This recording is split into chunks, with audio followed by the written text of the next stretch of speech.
Let us go on and look at the water cycle.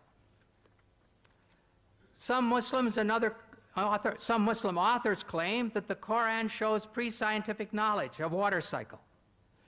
What is the water cycle? Here in this slide, you see 4 steps. The first step is evaporation.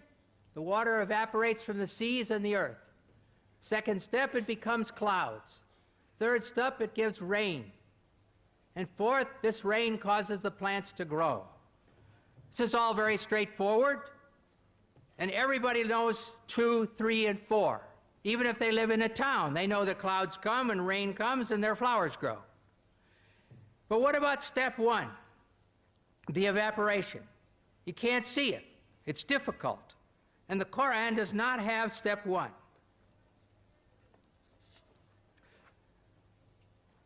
Now we're going to look at a prophet from the Bible, a prophet from 700 BC, Prophet Amos, and he writes, "He who made the Pleiades and Orion, who turns blackness into dawn and darkens day into night, and then who calls for the waters of the sea," stage 1, "and pours them out over the face of the land," stage 3.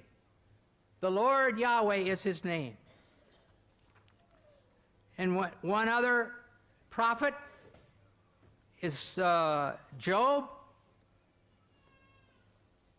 in 26:28, at least 1,000 years before the Hijrah.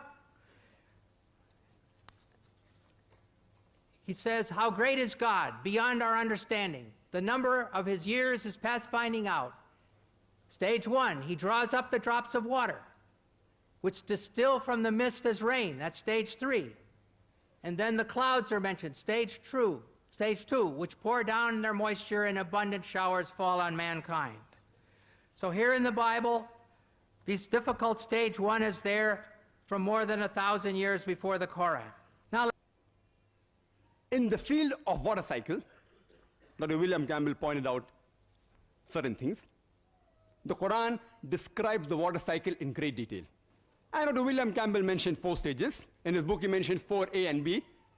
The last one he didn't mention in the slide, I don't know why. It says that replenishing the water table, he missed out here, maybe because it's not mentioned in the Bible. He said there is not a single verse in the Quran which speaks about evaporation.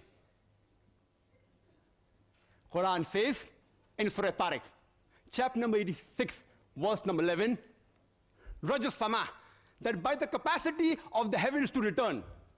And almost all the commentators of the Quran, they said that this verse of Surah Tariq, chapter 86, verse number 11, refers to the capacity of the heaven to return back rain, meaning evaporation. Dr. William Campbell, who knows Arabic, may say, why didn't Allah subhanahu wa ta'ala specifically mention وَالسَّمَاءِ ذَاتِ الْمَطَرِ, meaning the capacity of the heaven to return back rain? Why did Allah mention specifically? Now we have come to know why didn't Allah do that in his divine wisdom. Because today we have come to know that besides the ozonosphere, the layer above the earth, besides returning back rain, it even returns back other beneficial matter and energy of the earth which is required by the human beings. It does not only return back rain, today we have come to know it even returns back waves of telecommunication, of television, of radio, by which we can see TV, we can communicate, we can hear the radio. And besides that, it even returns back the harmful rays of the outer space back on the other side and absorbs. For example, the ultraviolet rays of the sunlight is absorbed by the ionosphere.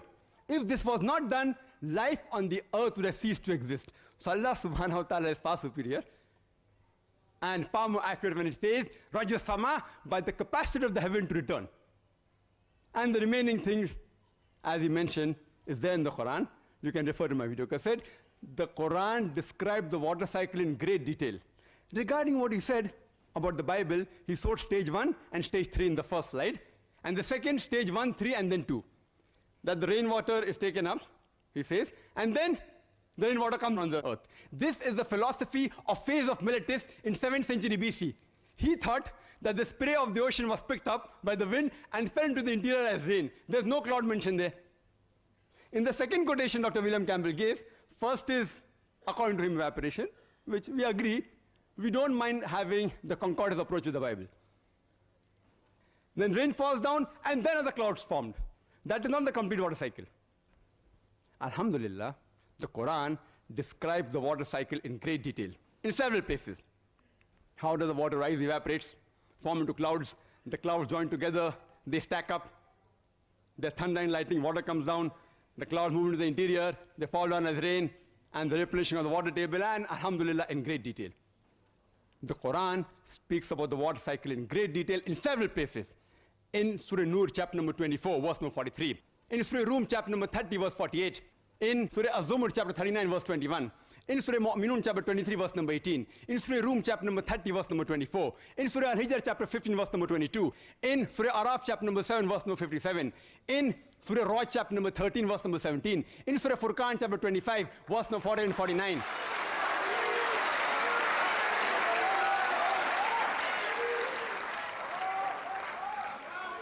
In Surah Fatir, chapter number 35, verse number 9. In Surah Yasin, chapter 36, verse number 34.